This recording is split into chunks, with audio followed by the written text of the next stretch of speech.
I hope you're not getting drunk. Why ever not? It's a perfectly reasonable thing to do. We are here to celebrate my book, not to watch you making a fool of yourself. You've already made a fool of yourself by writing this book. I'm merely returning the compliment. You're sneering again. No, I object to the thesis. I'm not sneering. The romantic tragedy, death and mad. It's the same old nonsense about being driven to despair by poverty and drink and Ovaltine addiction. Yet every generation has had the same problems. Drink being one of them, I suppose. Close your eyes and imagine you're there. You'll have to hear the voices. Oh, has it come to that? Voices? It always comes to that, always will do. You have to think it through. No. Why do you always get like this? Like what? Irritable, angry. I am angry. Angry at this phony event. Good evening. I'm very pleased to welcome you all here. It's rubbish. It deals with the descent into despair and madness, which It's is one... bollocks! Nevertheless, we are here to discuss this fascinating volume, which will add to the stock of academic and... Did you know that the event last week was being recorded for Radio 4? No, I didn't. But I suppose that would not have stopped you. I'm sorry. Sorry? Sorry is not enough. You have totally undermined the work. What do you want me to do? Resign? That is a possibility. Yes. Now, what is this before me? The romantic tragedy. I hope you didn't buy it. He gave it to me. Let me see. To Ruth, with much love. A very pretty gift, but worth it. I just Listen to me. Look. What do you see? Is that painting of... No, look again. Describe it to me. Is lying on a bed with his head to one side. He has a white shirt and blue trousers. Yeah, they're called breeches. I know that. I prefer to call them trousers. His right arm is hanging down, his hand touching the floor as if he was sick or dead or something. His left hand is clasped on his chest. He's dead, I'm sure of it. He killed himself with arsenic, didn't he? Well, that's the problem, you see. Everyone says that he committed suicide. Ralph Partridge is convinced that he committed suicide. It corroborates his thesis that the Romantic poets were doomed to madness and despair. Other so-called scholars have made the same claim, but I don't think so at all. I've been looking into the life. I have been reading the periodicals of the period. I shall issue such a counterblast to Partridge. Oh, stick to the point, Jeremy. Look, I had a short history, but an interesting one.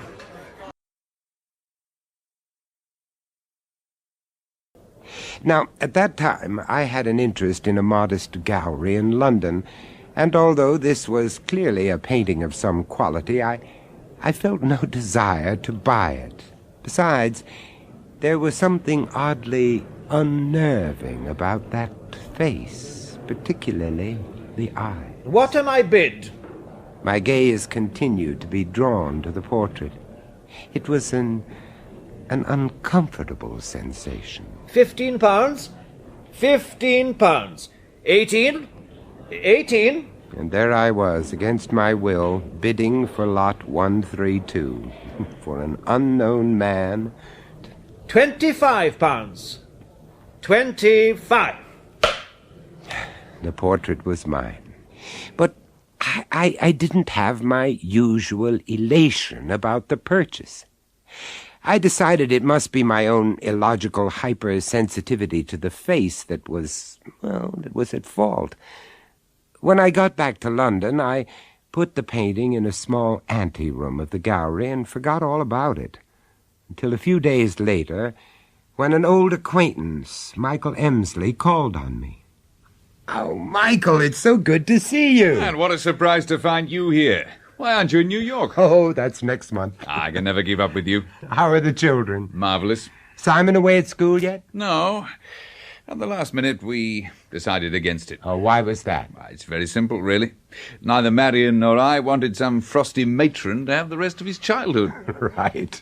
You know, as a foreigner, I've never understood why the English take the trouble to have children, only to banish them for 8 months of the year to some Bastille of learning. Well, Marion's always been opposed to the idea. How is that beautiful wife of yours? Beautiful? Actually, Marion's the reason I'm here. She has a birthday soon. And you'd like to buy her a painting? That was the idea. But something modest, of course. Oh, yes, of course. Now, why don't we have a conducted tour? We walked through and talked about the paintings that interested Michael. Suddenly he stopped and said, That portrait over there. Yeah? I don't know. It seems to draw me to it. I must say I don't particularly like the chap's face, but I feel compelled to look at him. I'd noticed that throughout the conversation of the past hour, no matter where Michael had been standing in the gallery, he turned round time and again to stare at the face. Do you know what I mean? Yes, I do know what you mean. I bought it in Winchester last week. Winchester? Mm-hmm. That's Marion's hometown. Well, then perhaps he's an ancestor. Vincent, what a good idea. Sorry, I'm not with you. Well, she's often said she'd like a few family portraits to sport on the walls. I see what you mean. But supposing she doesn't like him? Yeah, that's a point. Look here, why don't you take him on Apro? Would you mind? Not at all. I've known you long enough. And so, after we'd exchanged a transaction slip, Michael Emsley took the portrait, promising to give me Marion's answer in a couple of weeks. I must admit, I wasn't sorry to see it go. One evening, about 2 weeks later, I was sitting in my study at home, browsing through a recently acquired folio of early 19th century drawings and engravings. I was delighted when halfway through I turned up an engraving based on that very portrait. What was more, I found out it had been painted in 1825. He was a painter just now being rediscovered. I was about to telephone Michael the news of my discovery when I noticed the time. It was almost 10:30.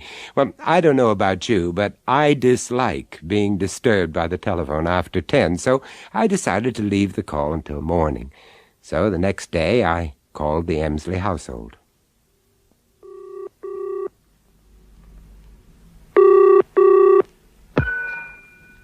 Yes? Michael? No, sir. Oh, could I speak to Marion, Mrs. Emsley? I'm afraid not. Would you mind telling me who you are, sir? I didn't recognize the voice, but, well, very briefly I explained who I was and about the whole portrait business. You say you're a friend, Mr. Price. Yes. How long have you known them, sir? Oh, about 7 or 8 years. Why? Who are you? Chief Inspector Lowther, sir. Murder Squad. Within minutes I was in the car, heading for the Berkshire village where the Emsleys lived. All I could hear, all I could think about were the words, Murder Squad. What in God's name had happened? My heart was pounding as I drew up at the house. Chief Inspector Lowther met me at the door. Come into the sitting room, please, Mr. Price. All right. Oh, my God, Inspector. This room, it looks as if it had been ravaged by a madman. Madman's the right word, sir. Well, the Emsleys, Michael, Marion, where are they? Mr. Emsley's at headquarters, taken into custody. Custody? Why? He gave himself up, Mr. Price. What? And Mrs. Emsley's dead, sir. Murdered. Murdered? But what about the children? Oh, for pity's sake, Inspector, where are they? Let me take them. Let me look after them. They're dead too, sir. At this point, I felt physically sick. My knees seemed about to give way, so I sat down in the only chair left undamaged. As I did so, I noticed lumps and streaks of blood spattering the walls, the curtains, and the carpet. The inspector must have thought I was going to pass out because he poured me a brandy, and we went outside into the fresh air. Gradually, he told me the details. It happened about 10:30 last evening, sir. It seems that Mr. Emsley, for no apparent reason, suddenly went berserk and attacked his wife with a hatchet. Then threw her body into the swimming pool. But, Inspector, it simply can't be true. Marion, he adored her. The children, what happened to them? Poison, Mr. Price. My God. Weed killer in their milk. Forensics say they were both dead by 9 o'clock. Did Michael Emsley do this, too? I'm afraid so, sir. It's just about the most hideous murder I've ever known.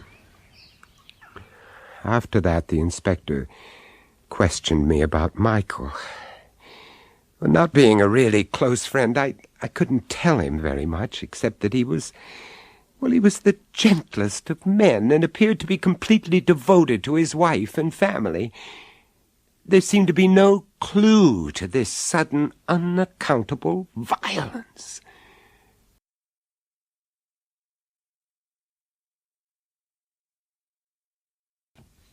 However, I didn't intend to take any chances. That portrait had to be destroyed. Immediately I cancelled all further engagements, and the next day flew back to London. Can you imagine my horror when on arrival at the gallery I found the portrait had been sold 3 weeks previously? I had to work quickly. The record showed it had been bought by a Peter living in Haywards Heath. I telephoned and spoke to his wife, telling her that there had been some confusion over the portrait, that my partner was unaware that I'd promised it to another client. Do you want to buy it back? It would save me a great deal of embarrassment if that were possible. Well, so far as I'm concerned, by all means. I can't stand it. It gives me the creeps. What about your husband? Well, he seems quite fond of it. It's hanging in his study. I see.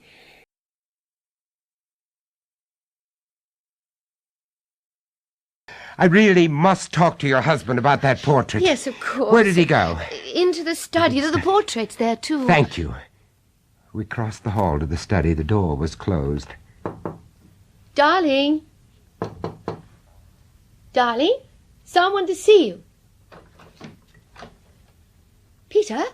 Peter was sitting at the desk, his back towards us, staring up at the portrait. In a second, I recognized the same smell of evil in that room, and I suddenly felt afraid. Peter? Do you feel all right? He sprang out of his chair and turned to face us. In his hand, he held a small hatchet. Peter, what did... He moved swiftly, like an animal, around the desk. You bitch!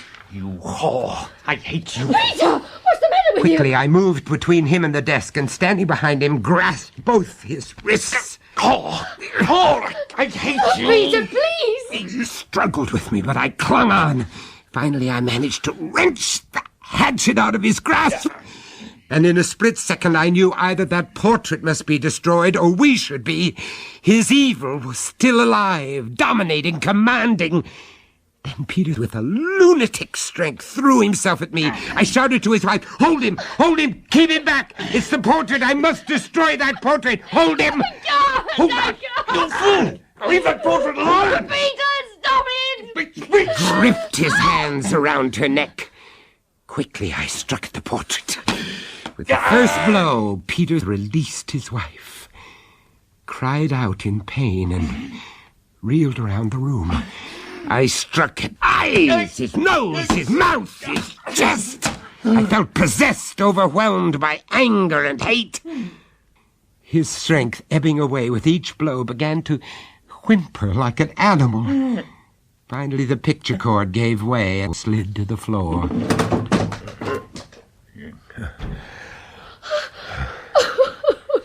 Peter, he's dead.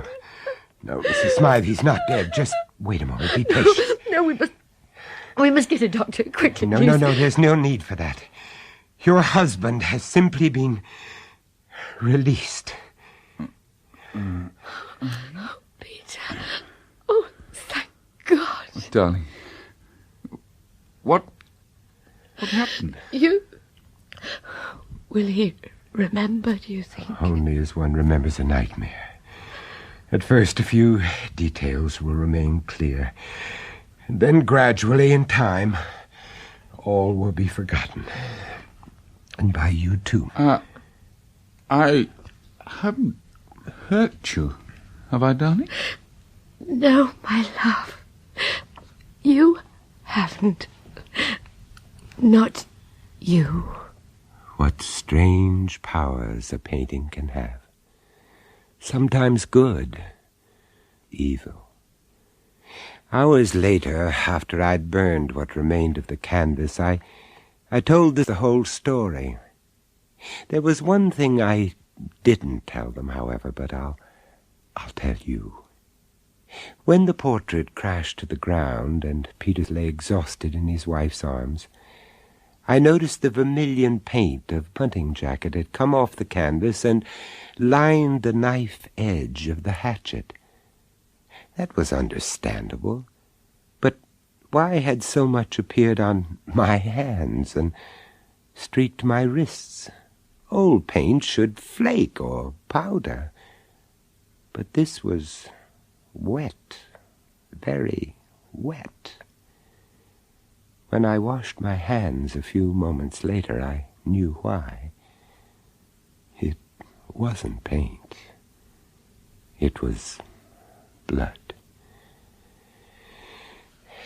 Do any of you listening at home have portraits hanging on your walls? Are they of unknown sitters? Be careful how you look at them.